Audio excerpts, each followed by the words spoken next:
Hello दोस्तों, स्वागत है आपका एक और नई वीडियो में। मेरा नाम है पारस, आप देख रहे हैं ट्राइमैक्स स्टडी हिंदी। तो आज बात करते हैं निरक्षीय स्थिति में विद्युत क्षेत्र की तीव्रता के बारे में। तो सबसे पहले हम बनाएंगे इसका चित्र। चित्र के लिए लेते हैं हम एक द्विध्रुव। द्विध्रुव बनाते हैं दोस्तों। एक मान लीजिए ये बनाया हमने एक द्विध्रुव, नाम दिए दे रहे हैं हम इसको ए, इसको बी। आवेश दे रहे हैं हम इसको प्लस क्यू, यहाँ पे दे रहे हैं माइनस क्यू आवेश। मध्य बिंदु मानेंगे एक, जिसे हम कहेंगे ओ। ओ को मान लिया हमने एक मध्य बिंदु, और लंबाई मान लेते हैं यहाँ से यहाँ तक की एल, और यहाँ से यहाँ तक की भी एल।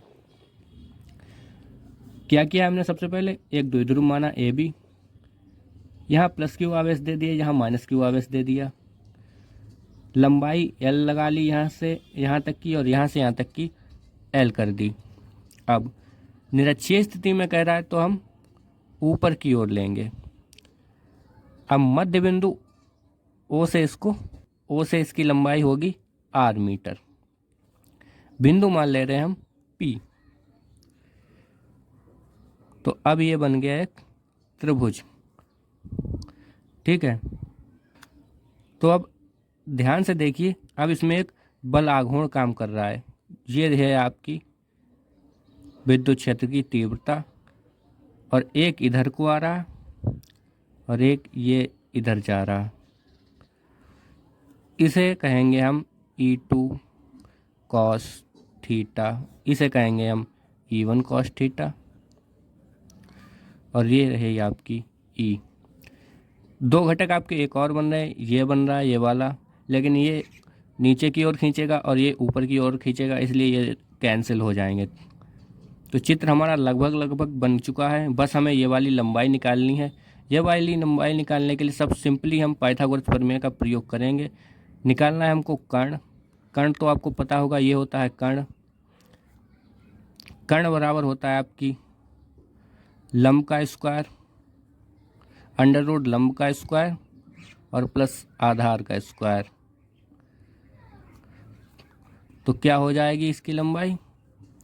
लंब है आपका आर का स्क्वायर अंडर रूट और प्लस एल का स्क्वायर, ये हो जाएगी इसकी लंबाई, यानी आर का स्क्वायर प्लस एल का स्क्वायर। यही यहाँ भी होगी, आर का स्क्वायर प्लस एल का स्क्वायर।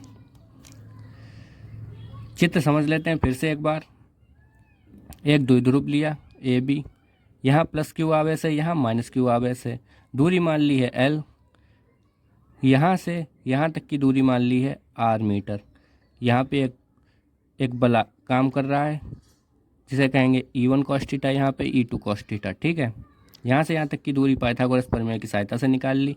अब डेरिवेशन को स्टार्ट करते हैं। सबसे पहले E बराबर E1 cos थीटा को E2 cos थीटा से जोड़ देंगे। जोड़ते हैं। तीव्रता का फार्मूला आपको पता होगा, होता है 1/4 पाई एप्सिलॉन 0 के क्यू अपान आर स्क्वायर। लेकिन E1 cos थीटा के लिए हम आर स्क्वायर की जगह यहाँ से यहाँ तक की लंबाई लेंगे, यानी क्या लेंगे? R square plus L square का होल ऑफ स्क्वायर, ठीक है। और cos थीटा वैसे ही लिख देंगे, प्लस इसमें E2 लिखेंगे 1/4 पाई एप्सिलॉन 0 के Q upon under root R square plus L square और होल ऑफ स्क्वायर, ठीक है।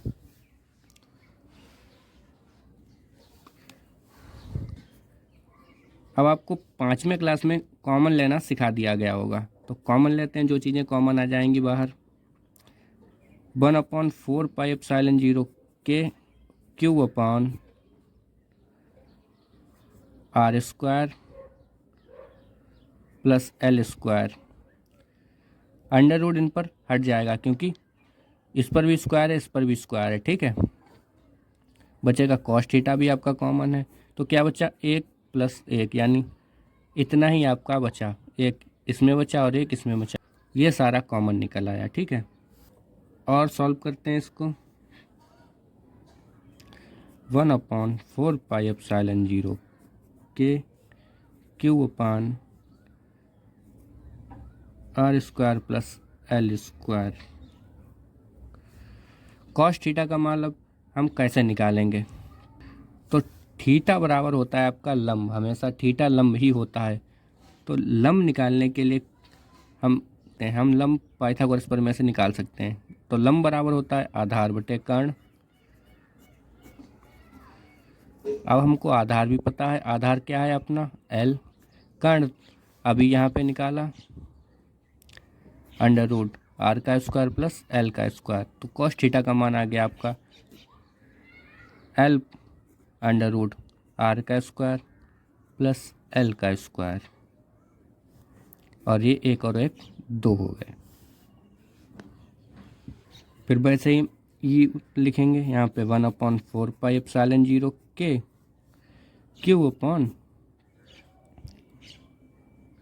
r² plus l²। l r² plus l²। अब जरा ध्यान से देखिए, यहाँ पे क्या लिखा है √r² और l²। जो कभी भी कोई भी चीज़ जब अंडर रूट में होती तो उसकी पावर होती है आधी, यानी 1.5 इसकी पावर है और ये इसकी पावर है 1। तो अगर हम इसको और इसको जोड़ दें तो पावर कितनी हो जाएगी? 1.5 हो जाएगी। 1.5 यानी हो जाएगी 1.5, जिसको हम कैसे लिख सकते हैं? जिसको लिख सकते हैं 3/2 के।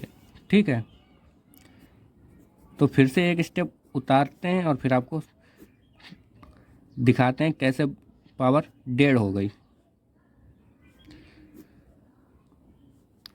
क्यों 2l इसकी गुणा l से कर देते हैं तो आ गया आपका 2l।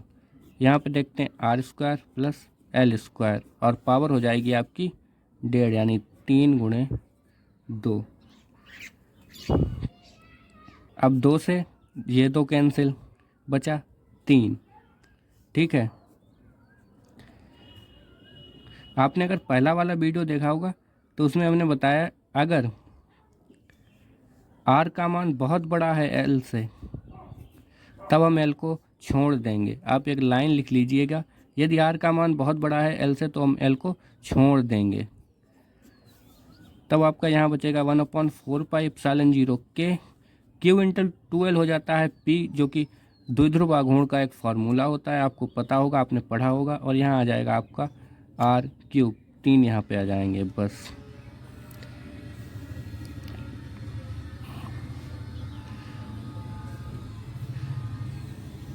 ये आपकी निकल आई तीव्रता। अब यहाँ पे के परावैद्युत माध्यम में रखा गया है, तो यदि कहे माध्यम वायु या निर्वात हो जाए, यदि माध्यम वायु या निर्वात हो तब क्या आ जाएगा? तब के का मान हम कर देंगे 1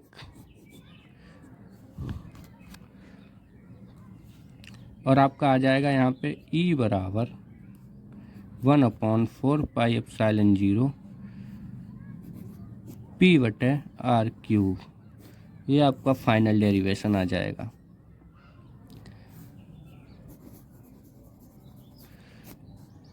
बाकी वीडियो अच्छी लगी हो चैनल को सब्सक्राइब जरूर कर लें। धन्यवाद।